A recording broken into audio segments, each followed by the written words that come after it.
So glad you're with us each day on AFA Today here on AFR Talk. And again, if you have a story, a personal firsthand experience of how this network or this radio show has impacted your life, maybe it's just given you something to really think about every single day, please call 877-876-8893, 877-876-8893, and tell us that story. Share-a-thon's just around the corner. We want to use your story. We want to tell other people about what it has done for you and how it has impacted your life. Kevin McCullough, so glad you're with us. We are in the belly of the beast. We are in the shadow of the Freedom Tower, and we love being there because it is a powerful place to be. When you think about the amount of history and things that have happened just blocks from where we're coming to you from. But we're also very, very grateful to have the opportunity to help you think through the issues of the day. And I asked a question in the earlier portion of the broadcast. Is it better for America to be liked or to be feared? And this is an interesting question, I think, on a lot of levels. Because right now we are seeing what 6 years of negotiating, hoping that America will be liked, is kind of producing. Terror attacks in Benghazi that the people who perpetrate them get away for impunity, perpetuity is the word I was looking for. Impunity, and perpetuity. All three words were going through my head at the same time, and I came up, I did a Bushism. Strategery, yeah? Importunity. Anyway, so you have that kind of reaction going on. Terrorists think they can just kill our ambassadors and Navy SEALs and get away with it. And now a terrorist thug who's leading a country, Mr. Putin, just rolls in. Not even hours after he had invited the world to Sochi to experience the Olympics, not even hours after that was done, he started launching plans to take a sovereign area of another country away. And he did. So the issue before us on whether or not America should be liked or should be feared, I think is relevant. Because when America is feared, and I don't mean that people cower because they're afraid that we're going to be unjust, but bad actors fear us because they know that we will stand up for what is right. That America won't sleep on the job. That kind of fear. I'm not going to attack this sovereign nation because America might help them. Is it better for us to be feared or to be liked? Which is better for foreign policy? Which is better for people groups all over the world? I want to know your thoughts on that because I think it's an interesting question. Let's go first to Haywood, calling from Mississippi. Haywood, welcome. Glad you're with us. Kevin McCullough, glad to be with you. Yeah, Kev, thanks for taking my call. Sure thing. Your topic today, I spend a good bit of time in the Middle East, and I know how the Muslims think. They look at us as weak, as we are right now, according to just what you just said about Benghazi, so forth. The Russians look at us, they're still communists. People can say what they want, but communism does still exist. If you operate out of weakness, you will be attacked. If you operate out of strength, you will not be attacked. It's very simple. American people need to wake up to the fact that as weak as we look, the Muslim world and the communist world are all saying we can get by with anything. And that's very evident because of Benghazi, like you said, and other things. And I appreciate your time and what you do, and I'll take your comments off air. Thank you. Haywood, I hope that you'll keep praying for us here. What we want to do is we want to keep obliterating confusion and speaking truth and helping people find clarity every single day. That's what the mission of this broadcast is about, and I thank you for your support and your encouragement in that regard. Liked or feared, what should we be? Michael in Arkansas, you're up next. Hi. Hey, I've tried to get through several times. I enjoy listening to you. Thank you, sir. I would say that is a very difficult question to answer, and about as simple as I can put it is this.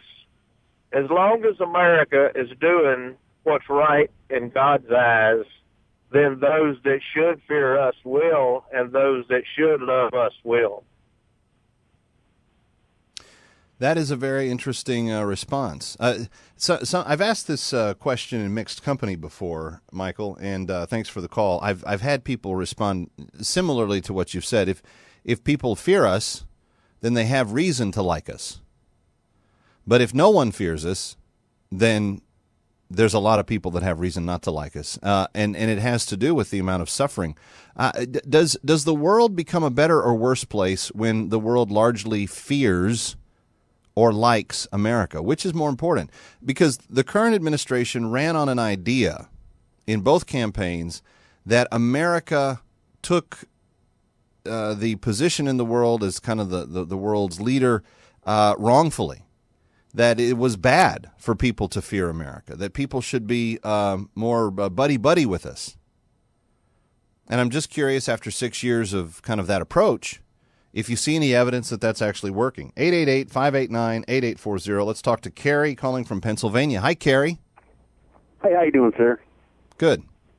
I appreciate what you do. But I believe America needs to be feared, but not feared in the sense as like Putin puts fear in the Crimean citizens, and but feared like almost like a friend that you have, that you're glad he's your friend, but you'd be afraid if he wasn't, because he's the one that would stand up for you.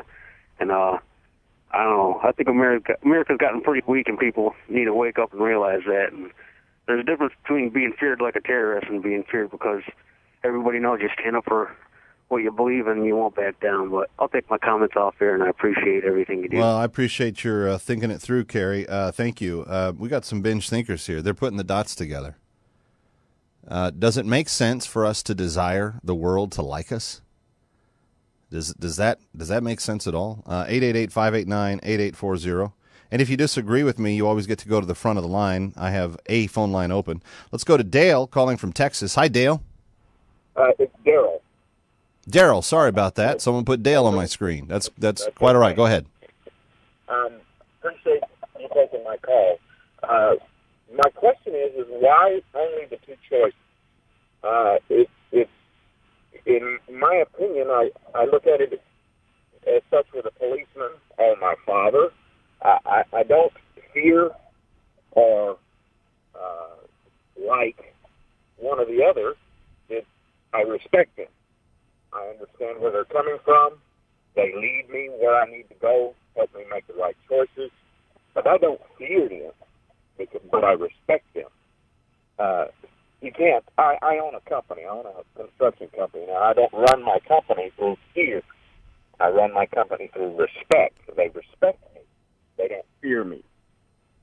So I can take your comments off of air if you want. Well, that's a common idea today. Someone got all the callers and said, you have to tell them to take the comments off the air. No, you can stay on and talk. I'm not sure that respect is that much different than what we're talking about. Does the scripture verse say that the respect of the Lord is the beginning of wisdom? It says the fear of the Lord. But what kind of fear is that? Is that fear because he's like some sort of horror monster waking you up in the night? No. It's a deep-rooted understanding that he is of a position that should not be messed with. That is respect. Sometimes respect, the only way respect is held in check is through a fear of doing the wrong thing. And you don't have to limit it to just those two options, but those seem to be the two options that everyone wishes to argue about. So that's what I thought would be why it would be an interesting question. Should America be feared, or should we be everybody's buddies? Do we want to be liked? Is it important for us to be able to fill out NCAA brackets together?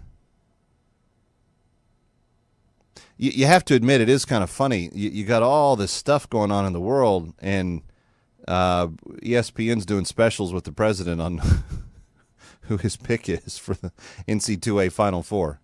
By the way, I've got Syracuse going all the way. I don't know about anybody else. I filled out my brackets this morning. I usually do two brackets. I do one where I just pick all the top seeds and just see how messed up the college people that seeded the teams were. I just want to see how badly wrong they get it. And then I do the brackets of the teams that I think are actually going to do well. And I don't really do all that well, which is not surprising, but it's a fun thing. I don't blame the president for wanting to do it. I don't know that it needs to be on his official schedule. 888-589-8840. Let's go to Jesse in Oklahoma. Hi, Jesse. Welcome. You're on with Calvin McCullough. Hey, Kevin, guess what? America's already liked because everybody's trying to get over here illegally. They need to fear us because we're the ones that are on the side of God and the side that will be the truth and the light for the whole world. All right. One reason to fear us because the truth of who God is seen here. I don't know if that's always true. I mean, I would like it to be. In the last 6 years, I've increasingly felt like that wasn't who our country was, at least through our leadership, the people that we gave leadership to. And that's discouraging. But do they like us? Should they like us, or should they fear us? Which is better off for the world? Is it better for America to be liked or feared? Obama would say it was far better for America to be liked, for Americans, for us to be liked, to not be thought of as horrible people when we went other places on the planet. I'm not sure that they ever did think of us that way, but if they did, he's saying it's not a good thing to have that happen. The other flip side of that is some people would say, yeah, but if they don't fear us, if they don't have a basic respect that we're going to take a moral stand on things, then won't that just encourage greater bad behavior? Aggression begetting aggression begetting aggression. Does that make sense? 888-589-8840. Let's talk to Tom in Virginia next. Hi, Tom. Welcome. Hey, how are you? Thanks for taking my call. Sure thing. I was just hearing some of the comments, and I also thought we could equate it to, do you want to be a parent or do you want to be a friend? The child's going to have lots of friends, but they need a parent. The United States can be looked at in a similar situation. We should also be leading and guiding. I think that's right. And having a 3-year-old and a 1-year-old at the house, my little ankle biters, I see this frequently. My boys don't need me to be a buddy. They need me to be the daddy. They like it when they can crawl up on daddy's lap at the end of the day and read The Little Blue Truck and any number of other things that we can do together. But they really need me to give them direction and to shape their decision-making. That's the primary purpose of being a parent. You do know this, right? It's not popular in our culture. Our culture wants to make you think that children are like little accessories. They're like little Chihuahua dogs that you put in the purse, and then you walk around town in your high heels and your new nails painted, and you have your little Chihuahua dog in the purse that's way too expensive. That's kind of how the culture has begun to think of kids. They're the newest accessory. They kind of fill out the picture of what you're supposed to be. But doggone it, they're hard work. And if they're going to amount to anything in the world for their God, for themselves, for their family, it's going to be a lot of hard work. Because on a day-by-day basis, you're going through the shaping of how they make decisions. And if you don't help them make decisions, you're a terrible parent. If you say, well, I'm just going to let them discover their own path, you reek at being a parent. Would you do that in any other area of their life? Well, it's okay. They can stay in the forest for the next couple of nights. I'm sure they'll scavenge for some food somewhere without any help at 3 months old. No, of course you wouldn't. And not only would they not find what they needed, they would be scavenged by wolves or animals themselves. So the same applies for their mental capacity, for their spiritual development, for the things that make them, in essence, the character of who they are. Your job is to help them learn how to make a decision. It's the most important thing you ever teach a child. It's far more important than teaching them to write their name or how to hold a fork or any of the rest of it. Teaching them how to think and what grid they wash their thoughts through is the most fundamental building block to them becoming a whole person that you can give them. And if you don't do that, you're a bad parent. Nobody wants to hear this these days, but it's true. And all you have to do is go to your local grocery store and watch how the average kid talks to the average parent these days, and you see that there's a lot of parents giving up on that. The first time I saw a 7-year-old drop the F-bomb on his mom in the produce aisle of the grocery store, I wanted to go over there and take matters into my own. Don't you dare talk to your mom like that. Not because he offended me, not because there was some sort of wrong he did. It's because there is no sense that what he did had any moral implication to it. Therefore, he's likely to repeat that action again. So you reinforce future behavior by allowing thoughts to go unchallenged when they think about doing behaviors that are dangerous to them, some way immoral to the culture, to society, to the relationship, to the existence of God, etc. And the more they think and act upon those things, with that being the minimal amount of discernment and framework that they do around it, the worse they're going to end up, barring some miracle from God Himself. So is it better as a parent to be feared or liked? I think being feared, especially early in life, is really healthy. I'm not going to argue with Daddy. I'm not going to call Daddy names and do these things because I might get a spanking. That's a good decision-making motivation that helps them figure out what moral decisions are. And the same applies to our nation as a whole. More of your calls next. I'm Kevin McCullough. This is AFA Today on AFR Talk.